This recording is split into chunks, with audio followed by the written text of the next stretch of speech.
Good morning, sir. It's a great pleasure to have you here, and it's been one full year of action. What are your learnings on that? It's not 1 year actually. It started in January of 2018 when we announced the merger. So really, it's been let me say 2 long years since the time we initially conceptualized it to today. I think really it's been real hard work from people from all sides of the organization. Putting it together, because putting a merger of this magnitude is actually quite difficult, because we got to look at getting permission from the regulators, getting permission from the Competition Commission of India, getting permission from SEBI, NSE, BSE, NCLT, shareholders, creditors. See, the list is very long. And while all the process is going on, it also has to be business as usual. All that went through the first year, let me say pre-merger. Post-merger, I think putting the pieces together of different parts of the organization together, like two technologies, 2 credit teams, 2 sales teams, 2 operations teams, putting them together has been backbreaking work, I think, for everybody. Well, as you said, it's more than 1 year. I actually recollect, you used to always say, even at Capital First days, right the time when you were forming Capital First, that I want to one day become a bank. So it's not just 2 years. Maybe in my mind, it's more than 10 years. It's like a tapasya, of maybe 8 years to become a bank. And it's like a penance. And I think, there was a very single-minded focus, at least at Capital First, to say we got to convert to a bank. In fact, not many people know that I actually went to RBI and actually asked for a banking license at some stage 2 or 3 years ago. And there was a procedure to that. It's not about Capital First, it's about IDFC Bank also, the erstwhile IDFC Bank. I think people had put a lot of hard work and building the technology platform for a really good bank. And I think that process, like a parallel river stream, has been coming from 2015 onwards. So I think 2 good streams got together to make a single, let me say, beautiful river. There was no customer disruption. How did you manage this?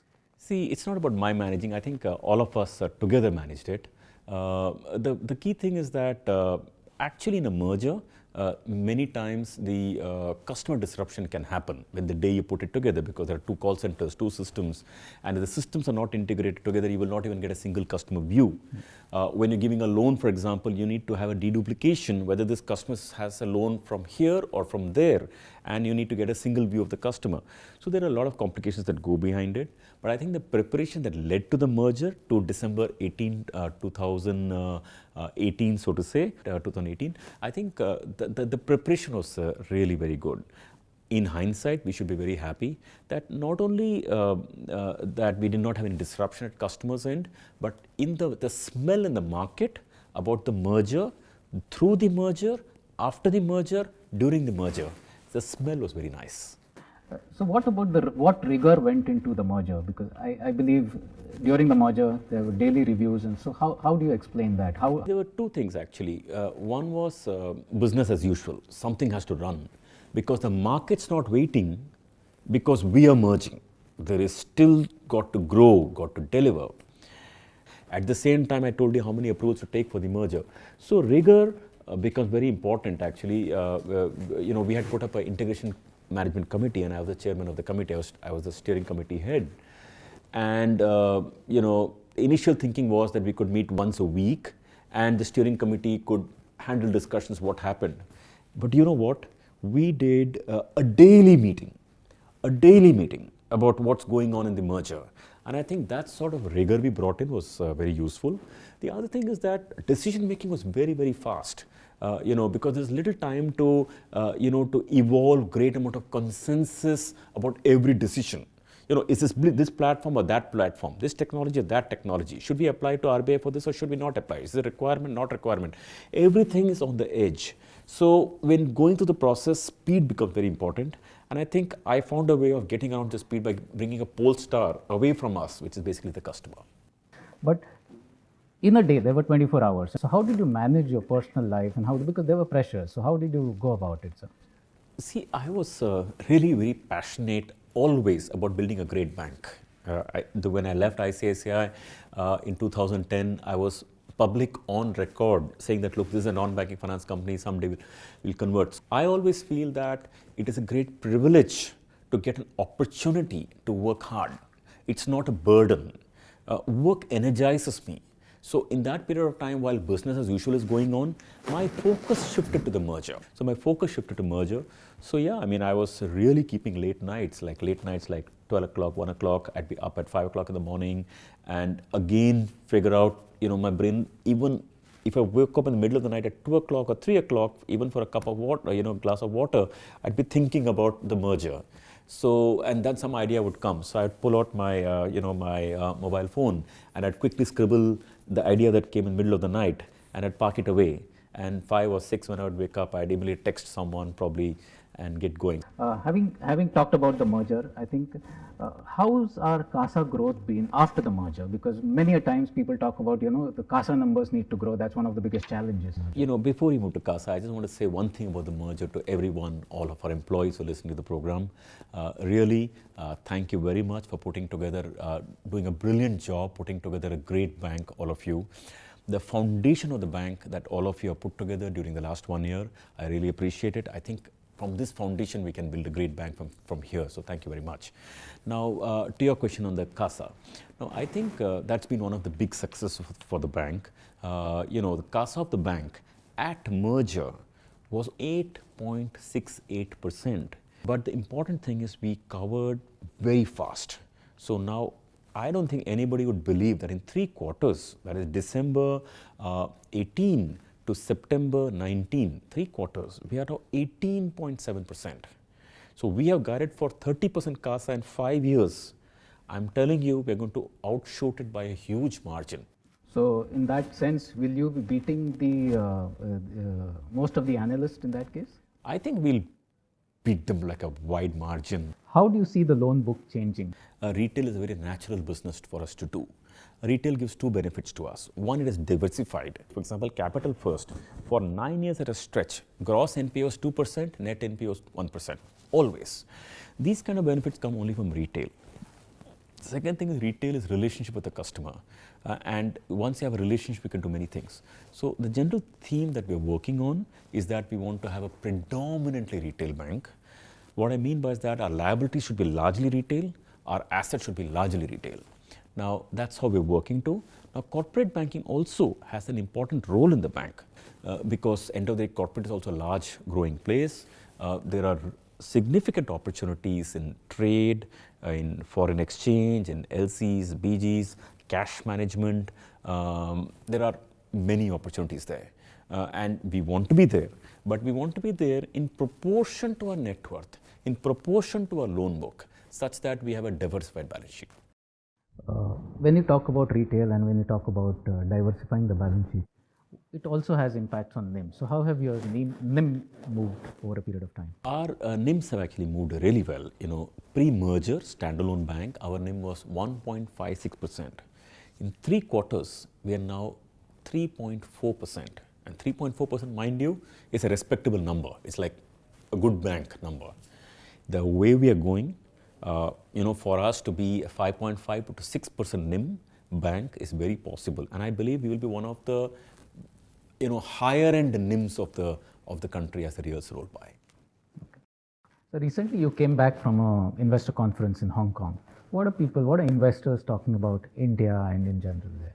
They are concerned about, slowdown or the so-called slowdown that's going on for the last few quarters in India. And many people would talk about it.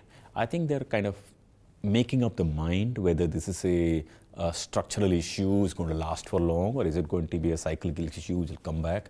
I think that's where the mind is. So everybody is talking about nowadays about economy slowdown. So how will it impact our retail growth? I don't think so at all. Actually, the financial services industry is rapidly, formalizing. And particularly our bank has a very unique capability. We have developed a unique capability at low NPA to lend to people who are not filing their tax returns, for example. We have developed capability to lend to the informal sector. Now, that's a very powerful thing, and that can grow really for a long, long time. I want to move to another important, very, very important subject, corporate governance. So what are your thoughts on corporate governance? How important it is for you? To me, frankly, corporate governance is so important. It's like number 1 item. right? When people look at our institution, they should believe that this bank can do no wrong. I am making it plain to everybody when I'm traveling to the branches, and many branches who probably see this program will probably bear me out on this. I want nothing that is temporarily dressed up to meet quarter results. I just don't want it. I must tell you something. When Capital First return on equity started from 0 or negative, by the time it touched 6 return on equity, price to book was 3 times book or 3.5 times book. Why? There are many banks in the country who are posting, or even NBFCs posting 20 return on equity. Price to book was 1 time or 0.5. What is the difference? Because people believe the numbers. I have been a big beneficiary of that, and I believe that our bank also will be a big beneficiary of high corporate governance. Let me move to another subject, always you first. That's been our brand promise ever since. And you mentioned during the conversation that one pollstar that helped you take many decisions during the merger was customer. So what's your message to employees, and how should we go about it? See, again, just like I said, like corporate governance is like very, very important. Like that, I'm saying that focus on the customer. What I mean is that we should not be selling anything to the customer that we would not be selling to our own, near and dear ones. For example, will you sell insurance? Let me say yourself. Will you sell insurance to your brother or sister where you know you're making a 40% commission and the customer is not going to make any money for the next 5 years? Will you sell it? No, I would not. So why will you sell it to a customer? So when I meet, when I go and meet people in branches, in fact, some people ask me to write on the visitor note that, I write, the first thing I write on the notes is, please sell right. On the day of the merger, which is today, we're launching a new initiative. Can you throw some light on that, sir? Yeah, I mean, I compliment all the people who came up with this idea. I think the marketing team and yourself and Madhivanan and the team that worked on, Amit probably, who worked on this, I really compliment everybody. I think the way this concept is coming about is that I think for a defined window, people who are opening savings account with us, we are planting a tree, which is, if you plant a tree, you created probably oxygen forever, right? And maybe for centuries. So I think we're planting trees, and I think it's a very good initiative, and I appreciate all of you who came up with this idea. Well, as we complete 1 year, so what's your message to our employees? Message is actually very simple, of what comes to my mind almost instinctively.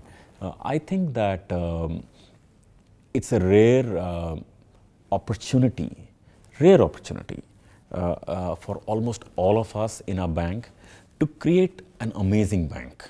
And creation is, of course, much more joy than existence. And number 2, I'd say, stay true to the customer. It should come from the heart. If you know you're selling something which is not right, don't sell it. I can live without that income. But think really sincerely for the customer. Like I told you, benchmark is don't sell anything to anyone that you won't sell to your nearest family member. If you look back, what do you think and how do you feel your journey has been? I try to look at the positive side of everything, even when there's a difficulty. And even when there is a regulation that has come that is, oh my God, it's so hard, I try to think of what's the positive thing of it. So I think when you think positive all the time, there is some secret energy that comes in us. Well, thank you so much. Thank you very much, and to all employees watching this program, I must say that the first year is the stage when you're laying the foundation. You should be proud that we built a very good foundation. If foundation of a building is laid well and strong, then that story can play forever. So I just want to compliment all of you for doing a wonderful job over the last 1 year and built a solid foundation. I look forward to a wonderful growth over the next many years. And I just hope all of you enjoy this journey of growth over the next many years. Thank you very much.